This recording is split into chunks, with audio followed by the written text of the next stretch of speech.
चतुरानन कहे नारायण को सुख भारी। तुलसीदास विचार कहे हरि भजन बिना सब जीव दुखारी।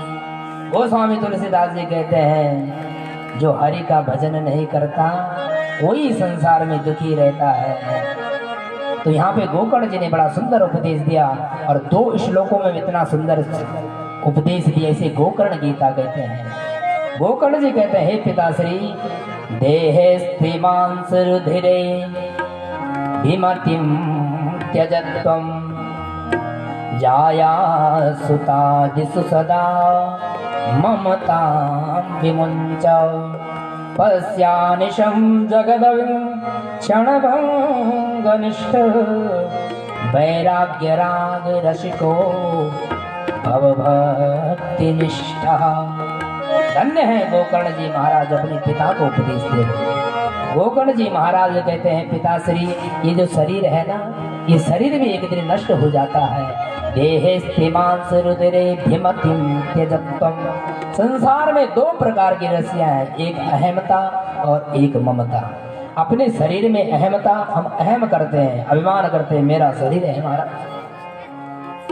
अपने शरीर में अहमता और जो हमारे नाते हैं उसमें ममता होती कि मेरा बच्चा है, मेरा पोता है, मेरा नाती है। तो देहे स्त्रीमांस रुधिरे भिमतिम त्यजत्वम। हे पिताश्री, आप इस ममता को छोड़ दीजिए और आप वन में जाइए और भगवान का भजन करो, उसी से आप सुखी हो सकते हैं। क्योंकि 5 भौतिक देह है, इस देह का कोई भरोसा नहीं, कब छूट जाए। चित जल पावक गगन समीरा, चित जल पावक गगन समीरा, पंच रचित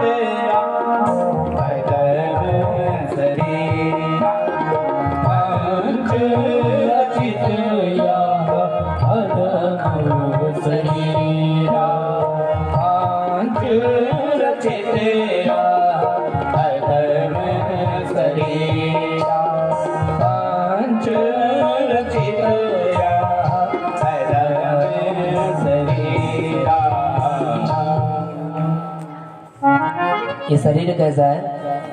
चिति जल पावक गगन शमीरा, पंच रचित अधम शरीरा। चिति माने पृथ्वी, पृथ्वी जल तेज और वायु आकाश, इसके माध्यम से शरीर का निर्माण हुआ है। इसलिए 5 भौतिक शरीर है। गोकर्ण जी कहते हैं, पिताश्री, आप जाइए और वन में भगवान का भजन करिए, उसी से गोविंद की प्राप्ति हो सकती है। पुत्र के इस उपदेश से आत्मदेव जी प्रसन्न हो गए और आत्मदेव जी चल पड़े। कहाँ? वन की तरफ। एवं सुतोक्ति वसतोपि गृहं गृहायः। आत्मदेव जी की उम्र कितनी है? 60 वर्ष की। इसलिए लिखा है यदि 51 शुरू हो जाए ना तो वन की तरफ जाना चाहिए, और वन की तरफ नहीं जा सकते कम से घर में तो माला जप सकते हो ना। वन जाना कोई जरूरी नहीं है, घर में रह के भी भगवान का भजन कर सकते हैं। बोलो श्रीमद् भागवत महापुराण की जय। गत 60 वर्ष 60 वर्ष की अवस्था में वन में गए और भागवत जी का 10वें स्कंद का पाठ करके जैसे ही अंतिम समय आया आत्मदेवी जी का, तो स्वयं भगवान कृष्ण का विमान आता है और आत्मदेव जी को लेकर अपने गोलोक धाम को ले जाते हैं। बोल कृष्ण कन्हैया लाल की जय। अब आत्मदेव जी महाराज तो वन में चले गए, भगवान के धाम को चले गए। अब घर में केवल कौन बचे? गोकर्ण जी, धुंधकारी और धुंधली। आज धुंधकारी ने धुंधली को पकड़ा महाराज, रात्रि में पकड़ा कि अब तेरा नंबर है। पिताजी ने तो सब दे दिया, ये सब तेरी कर कराई है ये। इसलिए धुंधली से कान पकड़ कर कहा, है धन कहाँ रखा है? जितना भी धन दौलत रखी सब मेरे पास दे। धुंधली भी रोने लगी, महाराज ये कैसा पुत्र है, नाम भी मैंने रखा था धुंधकारी, मैंने सोचा मेरा जैसा होगा, और लेकिन ये तो और खतरनाक निकला। अब जैसे महाराज जैसे धन दौलत लूटने का प्रयास किया, उसी समय धुंधली जैसे मना करती है तो एक डंडा लेता है धुंधकारी और जोर जोर से जैसे पिटने लगता है। पवित्रम तिष्ठति ब्रूहि अनिसे नतया नचे। यदि तूने धन दौलत नहीं दी तो इतनी पिटाई करूंगा, इतनी पिटाई करूंगा कि पिटाई करते करते तेरी प्राण चले जाएंगे। धुंधली ने कहा अरे राम ये क्या हो गया, पिटाई करते करते मेरे प्राण चले जाएंगे फिर क्या होगा। उसी समय धुंधली ने विचार किया कि जब मरना मरना ही है तो कूपे पातः कृतौ रात्रौ तेन सा निधनम गतः। रात्रि के समय में धुंधली चढ़ पड़ी और एक कुआं था जंगल में कुएं में कूद कर मर गई। कूपे पाता कृतौ रात्रौ तेन सा निधनम गतः। धुंधली से कुएं में जाकर मर गई महाराज। अब घर में केवल धुंधकारी और गोकर्ण जी रह गए। अब गोकर्ण जी ने विचार किया महाराज पिताजी भी डंडे खा के गए, माँ भी डंडे खा के गई, अब कहीं मेरा नंबर ना जाए। इसलिए गोकर्ण जी महाराज ने झोला उठाया और चल पड़े महाराज हम तो पहले चलते, डंडे हमें नहीं खाने। इसलिए गोकर्ण जी महाराज तीर्थ यात्रा के लिए निकल पड़े। और जैसे तीर्थ यात्रा के लिए निकले महाराज अब तो धुंधकारी अकेला घर में पड़ गया। धुंधकारी ने विचार किया कि तो बढ़िया हुआ, सारी धन दौलत मेरी हो गई। धुंधकारी पूरी बिल्डिंग का मालिक बन गया। अब धुंधकारी ने विचार किया कि अकेला मेरा मन नहीं लगता। उसी समय धुंधकारी ने 5 वैश्याओं को घर में लिया। अब जैसे धुंधकारी ने 5 वैश्याओं को घर में लाया तो उनके पास जितना खजाना है सब उनको दे दिया और हर जगह से चोरी कर करके लाता है और वैश्याओं के पास दे देता है। एक दिन तो धुंधकारी ने राजा के यहाँ से इतना धन चोर के ले आया कि वैसे आश्चर्यचकित हो, इतना सारा धन दौलत। उनको मालूम हुआ कि राजा के घर से चोर के लाया है। उन वैश्याओं ने विचार किया यदि राजा को मालूम हुआ कि धुंधकारी ने धन दौलत चुराई है ये तो मारा ही जाएगा, साथ में हम भी मारी जाएंगे। इसलिए उन वैश्याओं ने विचार किया कि ऐसा करते हैं धन दौलत लेके निकलते रहे धुंधकारी को यही समाप्त कर देते हैं। देखो उसने बड़े प्रेम से 5 वैश्याओं को लाया था लेकिन यही मारने का विचार कर रही है। 5 वैश्याओं ने जैसे मारने का विचार किया रात्रि में खूब मदिरा पान धुंधकारी को करा दिया। मदिरा पान करके धुंधकारी तो धड़ाम से धरती में गिर गया आराम से। अब धुंधकारी को जैसे मारने की चेष्टा करी फिर भी धुंधकारी मरा नहीं। उसी समय एक वैश्य जाती है तप्तांगार समूहासु तन्मुखे ही विचक्षुप हो। जलते हुए अंगारे लाए और अंगारे उस धुंधकारी के गले में ठोस ठोस के डाले। और जैसे अंगारे ठूस ठूस के डाले उसी समय धुंधकारी का प्राणांत हो गया। बोल श्रीमद् भागवत महापुराण की जय। जैसे धुंधकारी मरा महाराज अब तो जब दुर्गति हुई है, दुर्गति से मरा है तो इतना बड़ा प्रेत आत्मा बन गया महाराज कि दर दर भटकने लग गया। याद रखना जो जितना ज्यादा पाप करता है वही दुरात्मा बनता है। ये आत्मा को एकदम जगह नहीं मिलती है, इसको भटकना पड़ता है। तो धुंधकारी एक प्रेत आत्मा के रूप में परिवर्तित हो गया। गोकर्ण जी महाराज ने जैसे सुना मेरे पिता भी गए, मेरी माँ भी गई और धुंधकारी भी चले गया, मर गया। गया में गए और गया में श्राद्ध करके आए, पिंड दान दिया। और गोकर्ण जी वहां से वापस आए और जैसे घर में आए, घर में आकर जैसे आए तो कोई घर में नहीं था। एकांत पाकर गोकर्ण जी महाराज एक वृक्ष के नीचे ही सो गए। जैसे वृक्ष के नीचे सोए महाराज और जैसे ही गोकर्ण जी सो रहे थे उसी समय एक प्रेतात्मा का रूप धारण करके धुंधकारी आया और सकन में सा सकट हस्ती, कभी भेड़ बन जाता है, कभी हाथी बन जाता है, कभी घोड़ा बन जाता है, पर बोल कुछ नहीं पाता। गोकर्ण जी ने कहा कि ये कौन है। उसी समय पूछा अस्तम आप कौन हो। संज्ञा मात्रम चकारहा, केवल इशारे में कह दिया, बोल नहीं पा रहा है क्योंकि जब प्रेत व्यक्ति बनता है उसका सुई के बराबर मुख होता है, खा भी नहीं पाता, कुछ नहीं बोल पाया। गोकर्ण जी ने पूछा कौन हो आप। और गोकर्ण जी इतने तपस्वी हैं, गायत्री मंत्र का जप करते हैं और उस गायत्री के प्रभाव से अपने हाथ में जल लिया, अभिमंत्रित जैसे किया और अभिमंत्रित करके जैसे ही उस जल को उसके ऊपर छींटा मारा उसी समय वो प्रेत आत्मा बोल पड़ा, अहम भ्राता त्वदीयः तुरीयोऽस्मि धुन्धकारीति नामतः स्वकीयेनैव दोषेण ब्रह्मत्वं नासितं मया। ओ प्रेत आत्मा बोल पड़ा, रे भाई आपने मुझे पहचाना नहीं है। हम भ्राता तुरीयोऽस्मि, मैं आपका भाई हूँ। अब मेरा नाम धुंधकारी है। धुंधकारी नामता, आपने मुझे पहचाना नहीं है। मैं आपका छोटा भाई धुंधकारी हूँ, आपने पहचाना नहीं मुझे। स्वकीयेनैव दोषेण, मैंने दोष और पाप इतने किए जिसके कारण मुझे प्रेत बनना पड़ा। इसलिए भैया आप कोई मुक्ति का साधन मुझे बताइए। गोकर्ण जी ने कहा कि मैंने गया जी में आपका पिंड किया, फिर भी आपको मुक्ति नहीं मिली। धुंधकारी ने कहा कि गया श्राद्ध सतेनापि मुक्तिर्मे न भविष्यति। गया में जाकर यदि आप 1000 श्राद्ध भी कर दोगे तभी मेरी मुक्ति होने वाली नहीं है। गोकर्ण जी ने कहा कि जब गया में 1000 श्राद्ध करेंगे तब भी आपकी मुक्ति नहीं होगी, फिर कैसे होगी। धुंधकारी ने कहा भैया आप तो ज्ञाता हैं, प्रकांड विद्वान है, आप ही बता सकते हैं। गोकर्ण जी ने कहा है धुंधकारी तुम अभी अपने स्थान पे जाओ, मैं कुछ विचार करके बताता हूँ। अनेक ऋषि मुनियों से ब्राह्मणों से गोकर्ण ने पूछा कि धुंधकारी का मुक्ति का कोई उपाय बताइए, पर लेकिन कोई नहीं बता पाया। जब धुंधकारी की मुक्ति का कोई उपाय नहीं बताया महाराज, उसी समय प्रातः काल गोकर्ण जी को लगा कि केवल सूर्य नारायण ही बता सकते हैं, क्योंकि सूर्य की उपासना करते हैं गोकर्ण जी। उसी समय सूर्य नारायण को प्रणाम करके कहा तुभ्यं नमो जगत साक्षी ब्रूहि मे मुक्ति हेतुकम। हे जगत के साक्षी सूर्य नारायण आपको मेरा प्रणाम है, आप ही बताइए महाराज मेरे भाई धुंधकारी की मुक्ति कैसे हो सकती है।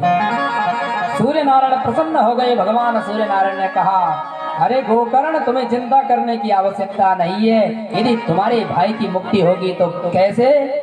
श्रीमद्भागवतां मुक्ति सप्ताहं वाचनं कुरु। हे गोकर्ण तुम जाओ और अपने भाई को साप्ताहिक रूप में श्रीमद् भागवत की कथा सुनाओ। यदि तुमने श्रीमद् भागवत की कथा सुनाई तो अवश्य ही धुंधकारी तर जाएगा। गोकर्ण जी ने सूर्य नारायण की बात को मानकर आए और जैसे कथा प्रारंभ की वैष्णवम ब्राह्मणम मुख्यम, सारे वैष्णव जितने थे श्रोता समुदाय थे दौड़ दौड़ कर आ रहे हैं। क्यों? भगवान की कथा श्रवण करने के लिए। और गोकर्ण जी महाराज ने जैसे कथा प्रारंभ की तो अपनी दाहिनी तरफ एक बांस का डंडा लगाया हुआ था। प्रत्येक कथा में लगता है, जैसे कोई पितरों की कथा कराता है तो उसमें बांस का डंडा रखता है, सामूहिक कथा में तो नहीं लगता, लेकिन पितरों की कथा जब कराते हैं व्यक्ति तो बांस का डंडा रखता है। तो जैसे बांस का डंडा 7 गांठ का लगा हुआ था और गोकर्ण जी महाराज ने जैसी कथा करी, एक दिन व्यतीत हुआ तो एवं 7 दिनश्चैव, एक दिन कथा का पूरा हुआ, पहली गांठ चटक गई, खुल गई। दूसरे दिन की कथा समाप्त हुई, दूसरी गांठ चटक गई। और एवं 7 दिनश्चैव 7 ग्रंथि विभेदनम, ऐसे ऐसे करके जैसे 7 दिन की कथा पूरी हुई, 7 ग्रंथियां चटक गई और उससे एक दिव्य रूप धारण करके धुंधकारी प्रकट हो गया। और श्रीमद् भागवत महापुराण की जय। इस भागवत के प्रभाव से वो प्रेतात्मा एक दिव्य रूप में कृष्ण की तरह प्रकट हो। दिव्य रूप धरो जातस् तुलसी धाम मंडितः, बड़ी तुलसी की बड़ी सुंदर माला धारण कर रखी है और धुंधकारी ऐसा लग रहा है जैसे साक्षात कृष्ण हो। जब धुंधकारी को देखा गोकर्ण जी ने पहचान नहीं पाया, पूछा भैया कौन हो आप। धुंधकारी ने कहा कि मेरे लिए तो आपने कथा की थी, मैं आपका भाई धुंधकारी हूँ। गोकर्ण जी प्रसन्न हो गए और धुंधकारी भागवत की महिमा गाते हुए धुंधकारी कहता है धन्या भागवती वार्ता प्रेत पीड़ा विनाशिनी सप्ताहोपि तथा धन्या कृष्ण लोक फल प्रदा। धुंधकारी ने हाथ जोड़कर कहा कि धन्य है ये भागवत की कथा, इस भागवत के श्रवण से मैं कि प्रेत आत्मा से एक दिव्य पुरुष मैंने धारण कर दिया। सप्ताहोपि तथा धन्या, ये साप्ताहिक तथा धन्य है। कृष्ण लोक फल प्रदः, मुझे कृष्ण लोक की प्राप्ति हो गई। उसी समय जैसे विमान आया, विमान को लेकर जैसे धुंधकारी को लेकर जैसे विमान जा रहा था, उसी समय गोकर्ण जी ने रोक दिया। गोकर्ण जी ने कहा महाराज कथा तो कितने सारे लोगों ने सुनी, अकेले धुंधकारी को क्यों ले जा रहे हो? अत्रैव बहवः सन्ति श्रोतारो मम निर्मलाः, आनीतानि विमानानि न तेषां युगपन्मुतः। गोकर्ण जी ने कहा महाराज आप केवल धुंधकारी को क्यों ले जा रहे हैं? इतने श्रोताओं ने कथा सुनी, इनको क्यों नहीं ले जा रहे हैं? उसी समय उन विमान में जो महापुरुष बैठे थे उन्होंने कहा, पार्षदों ने, श्रवणस्य विभेदेन फल भेदोत्र संस्थितः, ये श्रवण का भेद है। धुंधकारी ने 7 दिन निराहार होकर मनन पूर्वक भागवत की कथा सुनी, इसलिए धुंधकारी के लिए विमान आया, और लोगों के लिए इसलिए विमान नहीं आया महाराज। क्यों? क्योंकि वो आपस में बातें करते रहते, अरे तेरे घर में ठीक है सब, भागवत की कथा सुनने के लिए आए, पूछते रहते तेरे घर में सब ठीक है, इसलिए उनके लिए विमान नहीं आया। विमान उसी के लिए आता है जो एकाग्र मन से भागवत की कथा सुनता है। और श्रीमद् भागवत महापुराण की जय। अगली बार गोकर्ण जी ने कहा कि अरे श्रोताओं चिंता करने की आवश्यकता नहीं है, अगली बार ऐसी कथा करेंगे कि सबके लिए एक एक विमान आएगा। और अब की बार जैसे श्रावण मास में जैसे गोकर्ण जी ने कथा करी, 7 दिन की कथा जैसे पूरी हुई, उसी समय क्या हुआ? अयोध्यावासिना पूर्वम यथा रामेण संगता तथा कृष्णेन तेनेता गोलोकम योगी दुर्लभम। जैसे राम जी के साथ में अयोध्यावासी सभी साकेत धाम जाते हैं, उसी प्रकार से गोकर्ण के साथ में जितने भी श्रोता समुदाय थे, जितने थे उतने ही विमान प्रकट हो गए और सभी विमान लेकर उस वैकुंठ धाम में गए। और श्रीमद् भागवत महापुराण की जय। इस भागवत की ऐसी महिमा है, ऐसी इसका नाम क्या है? महात्म्यम। इस भागवत के महात्म्य में तर जाते हैं। अब नारद जी ने कहा, हे सनकादिक ऋषियों,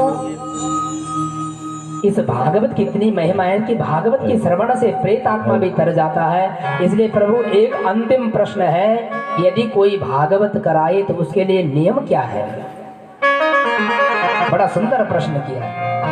अब प्रत्येक व्यक्ति यही पूछता है, महाराज यदि हम भागवत कराएं कितना खर्चा है?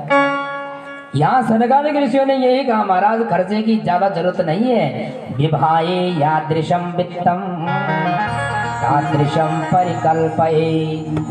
विवाह में जितना खर्चा होता है, यदि गरीब की कन्या है क्या उसका विवाह नहीं होता? होता है। वो अपनी सामर्थ्य के अनुसार अपनी कन्या का विवाह करता है, और जो करोड़पति होता है वो अपनी सामर्थ्य के अनुसार अपनी बेटी का विवाह करता है। इसीलिए सनकादिक ऋषि कहते हैं, जो भागवत की कथा कराए तो अपनी सामर्थ्य के अनुसार भागवत की कथा कराए।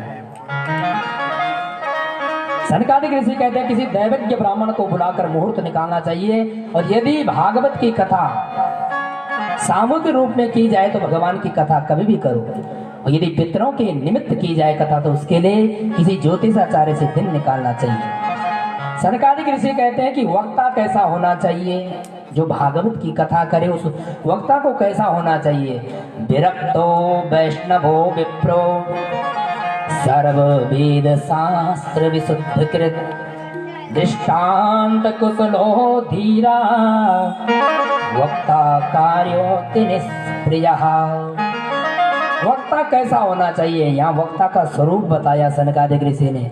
ऐसे नहीं महाराज केवल धन दौलत की लालच में बस कथा शुरू कर दो, कोई बात नहीं। और आजकल तो यही चल रहा है महाराज, कथा से किसी को मतलब नहीं, केवल नाचो गाओ बस, कथा ही। भागवत का मतलब केवल नाचना गाना ही नहीं है, नाचना भी है, पर लेकिन भागवत के अर्थ को तो समझे। 7 दिन में कुछ तो हमें लाभ मिले, इसी का तो अर्थ भागवत है। इसलिए वक्ता कैसा होना चाहिए?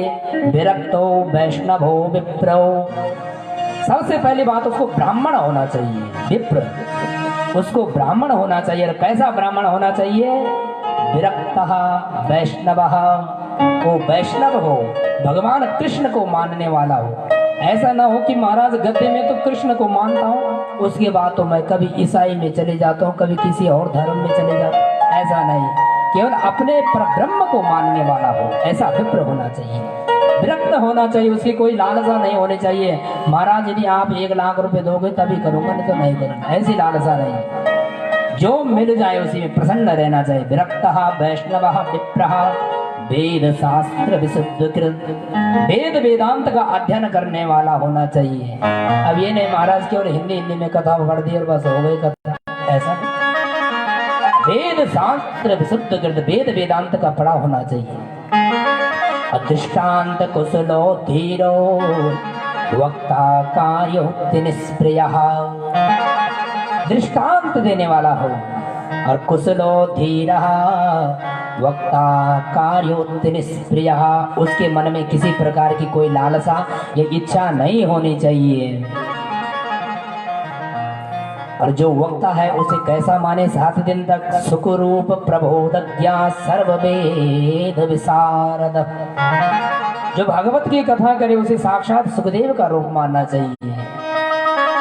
एतद कथा प्रकाशेन मदज्ञानम विनाशयः, जो इस प्रकार से इसका निरूपण करता है वो भव सागर से पार हो जाता है। इस प्रकार से सनकादिक ऋषियां नारद ऋषि को और अनेक ऋषियों को ये कथा श्रवण करा रहे हैं। और जैसे कथा संपन्न होने पे आई उसी समय प्रहलाद जी महाराज और अर्जुन अनेक प्रकार के देवी देवता वहां प्रकट हो गए। बोलो श्रीमद् भागवत महापुराण की जय। और केवल देवी देवता वहां प्रकट नहीं हुए, एवं ब्रुवाणी सतिबाद राजणो मध्य सभाया हरिराभिरासी। उस श्रोता समुदाय के मध्य में ऐसा लग रहा है जैसे साक्षात हरि ही प्रकट हो गए, सुखदेव के रूप में हरि ही प्रकट हो गए। बोलो सुखदेव भगवान की जय। अंत में जैसे सनकादिक ऋषियों ने कीर्तन की महिमा गाई कि भागवत पूर्ण होने पे कीर्तन गाना चाहिए, भजन गाना चाहिए, तो कोई ताली बजाने लग गया। किसी ने नारद जी ने अपनी वीणा को ले लिया और उसमें मालकोस राग छेड़ दिया। और अर्जुन जी महाराज उसमें मृदंग बजाने लग गए और सब लोग उस नाम में समृद्ध हो रहे हैं। प्रहलाद तारधारी शरण गतितया चौथवा वीणाधारी सुररसी स्वर कुशलतया राग करतार्चनो इंद्रोनवादी मृदंगम जय जय शुक्रा कीर्तने ते कुमारा यत्रार्गेर्भाव भक्ता सर सर चनया व्यास पुत्रो जैसे नाम संकीर्तन होने लग गया उनके मध्य में भगवान सुखदेव प्रकट हो गए। बोल सुखदेव भगवान की। सभी लोग नाम संकीर्तन गाने लग गए। आइए आप और हम भी इस नाम संकीर्तन में सम्मिलित हुए। सभी लोग मीठी मीठी तालियों की सेवा करते हुए गाएंगे। निकुंज में विराजे घनश्याम राधे राधे, निकुंज में विराजे घनश्याम राधे राधे, निकुंज में विराजे घनश्याम राधे राधे, निकुंज में विराजे घनश्याम राधे राधे, घनश्याम राधे राधे, घनश्याम राधे राधे, घनश्याम राधे राधे, घनश्याम राधे राधे, श्याम राधे राधे, ओ श्याम तेरी राधे, घनश्याम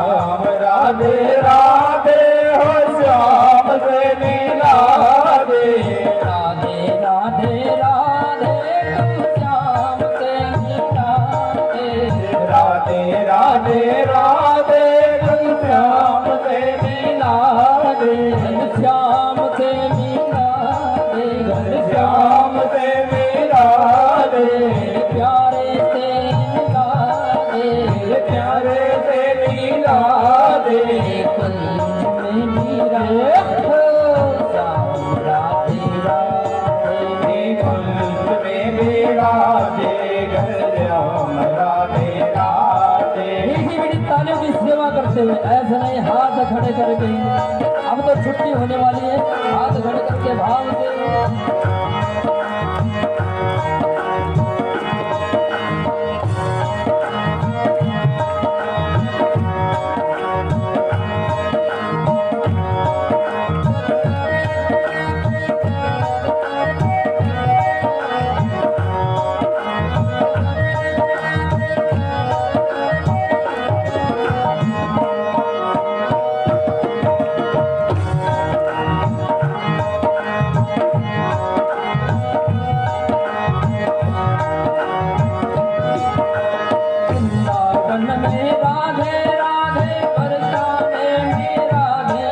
वृंदावन में राधे राधे बरसाने में राधे राधे वृंदावन में राधे राधे बरसाने में राधे राधे ओ वृंदावन में राधे राधे बरसाने में राधे राधे त्रिपुरा में राधे राधे गोकुलिया में राधे राधे त्रिपुरा में राधे राधे गोकुलिया में राधे राधे राधे राधे राधे तुम श्याम से मिलाते राधे राधे राधे तू श्याम से मिला दे श्याम से मिलाते श्याम से मिला दे श्याम से मिलाते श्याम से मिला दे प्यारे से मिलाते प्यारे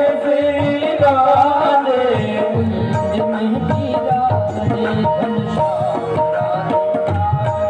हे कुंज में मिला दे घनश्याम राधे राधे मीठी मीठी तालियों की सेवा करते हुए ऐसे नए भाव से झूमते हुए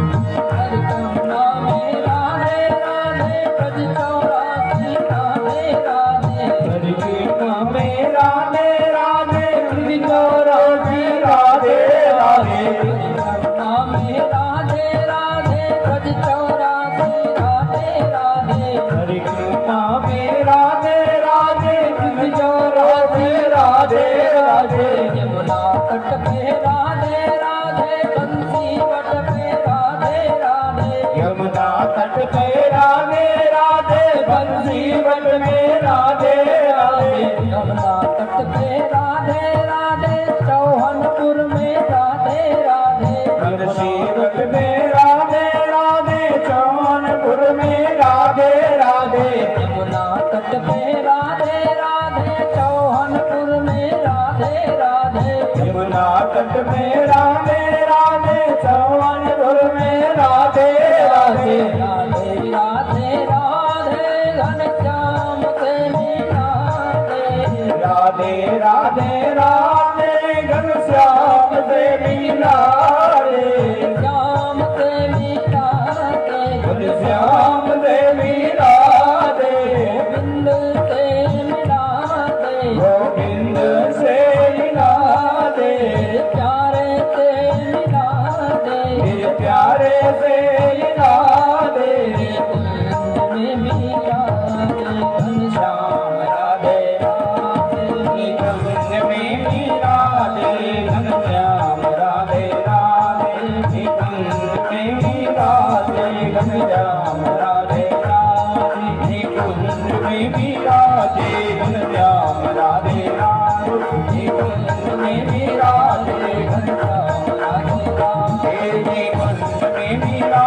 दे घनश्याम राधे राधे कुंज में जय मिलाते जय श्री राधा रमण जय जय नरवरी किशोर जय